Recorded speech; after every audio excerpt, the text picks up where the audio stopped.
Hello family, welcome back to my YouTube channel White Mom's Kitchen. ఈరోజు మన కిచెన్లో special recipe నల్ల కారపొడి వీడియోలో చూపించినట్టు ఒకసారి ట్రై చేయండి. చాలా టేస్టీగా ఉంటుంది. టిఫిన్స్లో చట్నీ లేకపోయినా మనకి కారపొడి వేసుకొని తింటే సూపర్ టేస్టీగా ఉంటుంది. సో రెసిపీలోకి వెళ్దామా? ముందుగా మనకి మెయిన్ కావాల్సింది అయితే ఎండుమిర్చి. 100 గ్రామ్స్ ఎండుమిర్చిని అయితే తీసుకున్నాను. అలాగే 2 టీ స్పూన్స్ ఆఫ్ జీలకర్రని అయితే తీసుకున్నాను. అండ్ మనకి కావాల్సింది కొంచెం చింతపండు. చూసారా, ఈ సైజు చింతపండు అయితే సరిపోతుంది. ఒకసారి మీరు కారం మీ మిర్చి ఎంత ఘాటుగా ఉందో చూసుకొని తర్వాత కొంచెం చింతపండు అనేది యాడ్ చేసుకోండి. అలాగే 1 టీ స్పూన్ ధనియాలు అయితే తీసుకున్నాను. మళ్ళీ మనకి కావాల్సిన మెయిన్ ఇంగ్రీడియంట్ కరివేపాకు అండ్ సాల్ట్ అయితే కావాలి. ఇప్పుడైతే కళాయి తీసుకొని దీంట్లో 1 టీ స్పూన్ వరకు ఆయిల్ అయితే వేసుకున్నాం. ఆయిల్ కొంచెం హీట్ ఎక్కిన తర్వాత మన ఎండుమిర్చిని అయితే దాంట్లో వేసి మీడియం ఫ్లేమ్లో పెట్టి కొంచెం కలర్ చేంజ్ అయ్యే వరకు అయితే మంచిగా గలగలలాడే వరకు ఫ్రై అయితే చేసుకోండి. మీడియం ఫ్లేమ్లో పెట్టి ఫ్రై చేసుకోండి, ఓకేనా?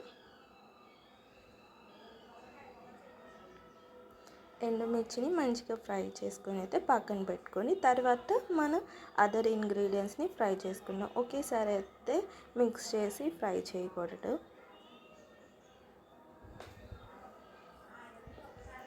చూసారుగా ఎండుమిర్చి అనేది ఈ కలర్ వచ్చిన తర్వాత తీసేసి పక్కన పెట్టుకోండి.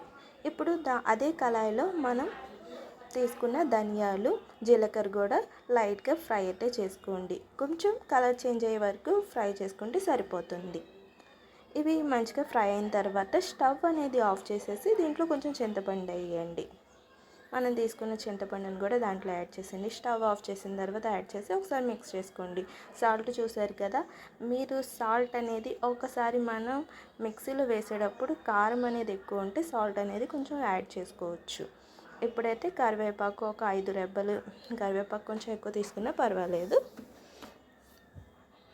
ఒక 1 teaspoon, half teaspoon oil అయితే వేసుకొని కరివేపాకుని మంచిగా ఫ్రై చేసుకోండి.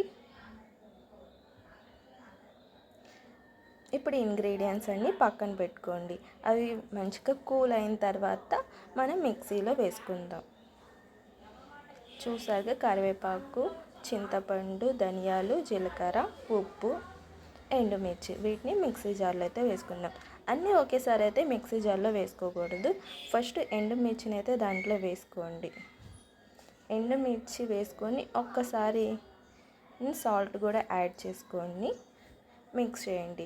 ఇప్పుడు అనేది సాల్ట్ అనేది సరిపోయిందా లేదో చెక్ చేసుకోండి. సరిపోతే సాల్ట్ యాడ్ చేసుకోండి. ఒకసారి గ్రైండ్ చేసిన తర్వాత ధనియాలు, జీలకర్ర కూడా వేసి ఒక్కసారి మిక్సీ పట్టి తర్వాత లాస్ట్ చింతపండు వేసుకోండి.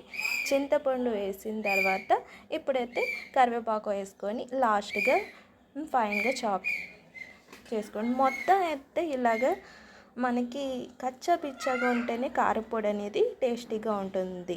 సో మీరు ఫైన్గా పొడి అయితే చేసుకోకండి.